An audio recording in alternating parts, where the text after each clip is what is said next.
নমস্কার, আদাব। আমি রফিক শেখ, ওয়েস্ট বেঙ্গল ইন্ডিয়া থেকে বলছি, পার্ট অফ ওয়ান প্যাসিভ।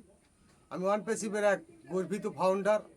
সর্বপ্রথমে জানাই আমাদের সিও অ্যাসমুফারে স্যারকে অসংখ্য অসংখ্য ধন্যবাদ জানাই যে সকল ওয়ান প্যাসিভের ফাউন্ডারশিপ নিয়েছেন। সবাইকে প্রীতি, শুভেচ্ছা ও আন্তরিক অভিনন্দন। পেনিক হওয়ার আমাদের কোনো কারণ নেই। আমরা সঠিক পথে সঠিক লক্ষ্যে পৌঁছে যাব, শুধু সময়ের অপেক্ষা। তাই ওয়ান প্যাসিভটা কেমন হবে আমি দু চার লাইন কবিতা ছন্দের মাধ্যমে আপনাদের সামনে তুলে ধরছি। ওয়ান প্যাসিভ হবে নতুন জীবন মানব জাতির কাছে, পুরনো পৃথিবী নতুন হবেই অ্যাসমুফারেই বলছে। পৃথিবী যেমন আছেই কিন্তু সেইভাবেতেই থাকবে, পুরনো দিনের নীতি আদর্শ এটাই নাহি চলবে।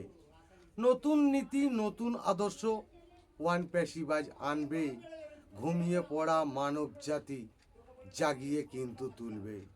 নতুন দিশা নতুন ভাষা নতুন সূর্য উঠবে, ওয়ান প্যাসিভের নতুন আলোয় সারা পৃথিবী দেখবে।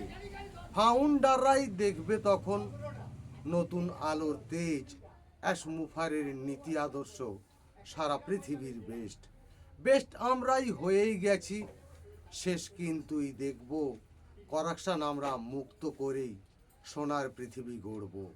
সোনার পৃথিবী গড়ব যখন হীরের মতোই জ্যোতি, সারা পৃথিবী বলবে তখন ওয়ান প্যাসিভের স্মৃতি।